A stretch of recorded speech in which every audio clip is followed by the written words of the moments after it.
that's puffed. Let it cool down. Hey, Nate here. I've been meaning to get a little walk around video of my big 200% FT-22. Had a few friends online that are making big builds, so I thought I would show you what I did on here and you know, what to do, what not to do. Let's check it out.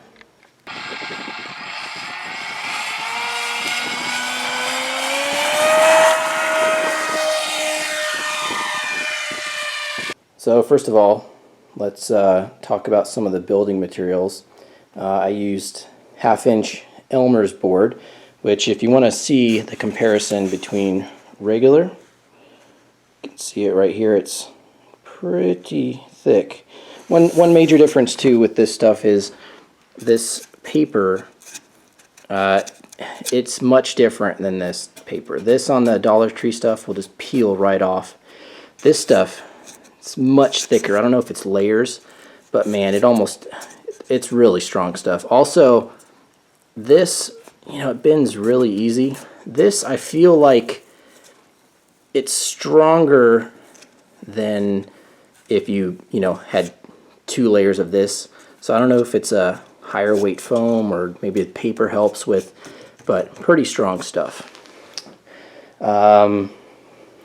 Extreme packing tape where joints on the leading edge. This is coroplast, like, you know, these are actually old political signs. I've got some basswood, which I'll show a little bit more, and some thin plywood. So those are the materials I used, and mostly white Gorilla Glue and some hot glue, you know, where it wasn't going to be a high stress area. And I kind of haven't painted it yet. This is version 1. Let's look at the electronics. These are some Hobby King. There you go. They're about $6.90 US, and they have about 19 pounds of torque. They are analog Metal Gear servos.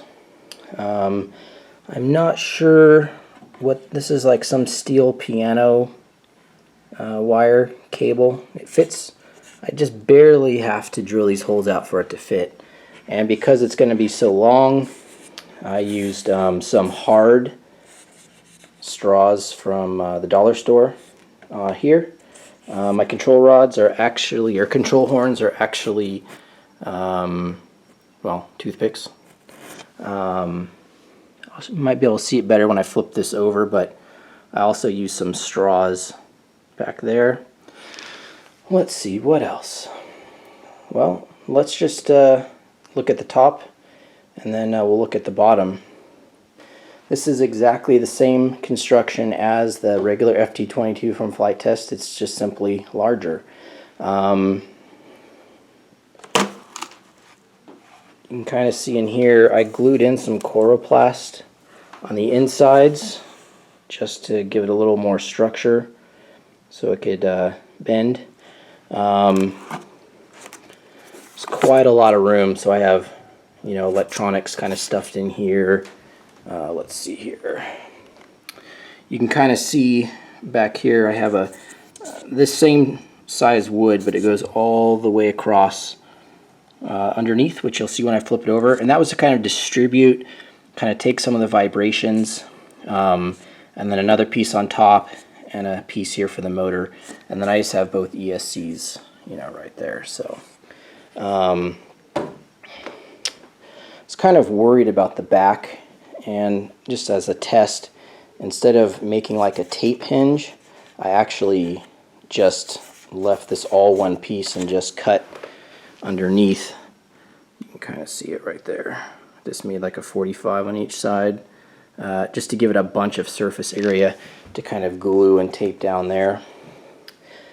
You can kind of see inside I glued some fiberglass rods in there, and they poke into the foam.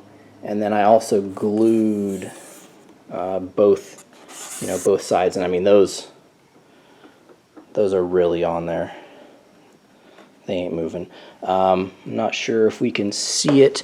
Oh yeah, you can also see I also glued a spar in there, that to help with that. you can kind of see,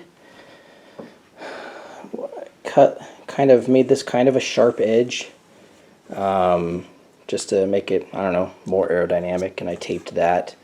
Probably in the future I'm going to paint this, but the kind of junkyard looks kind of growing on me, so I'm going to flip this over and we'll look at that side.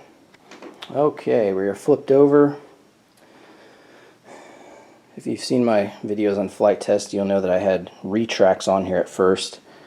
Right there, and I had some there, and those ripped right off. Come on, baby.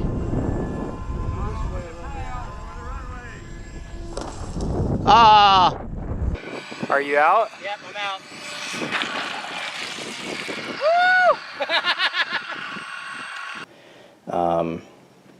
So now I've gone to this. This is just some, aluminum bar that I've hand bent, and I just drilled a little hole, and I have basically a bolt. There is a little lock nut in there to keep that tight, and then there's another lock nut on there just to keep the tire. Now, on a hard crash, this did actually bend, but seems to be doing pretty well. Up here, just 2 L brackets, and flight test style, I just hot glued this in just to, the idea here with this wood is I'm trying to get basically twice as much wood gorilla glued down to the paper. I mean, it makes a ridiculously strong joint. Like I said, this paper does not peel off. And then I've also sanded the bottom of this and screwed that in.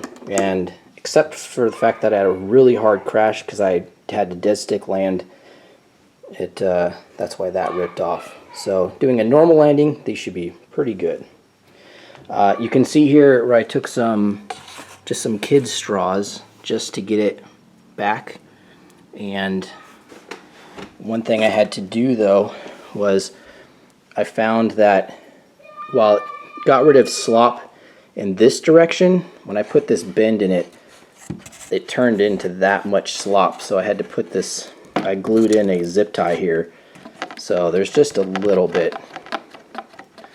And, actually you don't even notice that when you're flying. Right here you can see that I glued this basswood in here, and that actually is really nice. It gives you a place to grab the plane. That takes a lot of stress. Worked really good. Let me back up here.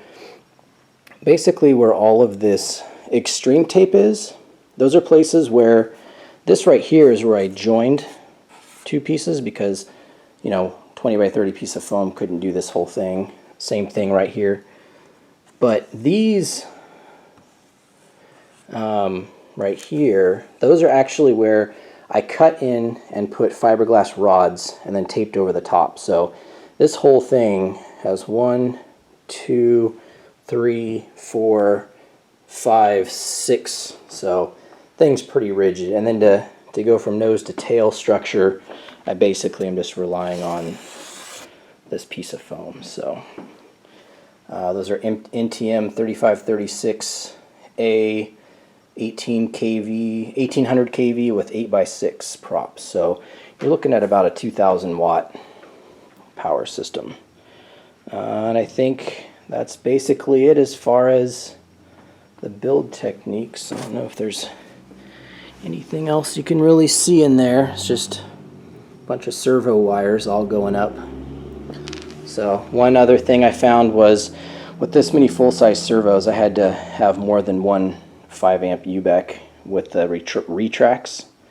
But now that I have the retracts gone, it seems to be doing just fine. So anyways, that's my quick little walk around of my 200%. And if you want to know specifics, I'll put a link to the flight test forum build thread I have where I have all the parts listed and everything. So, alright, later.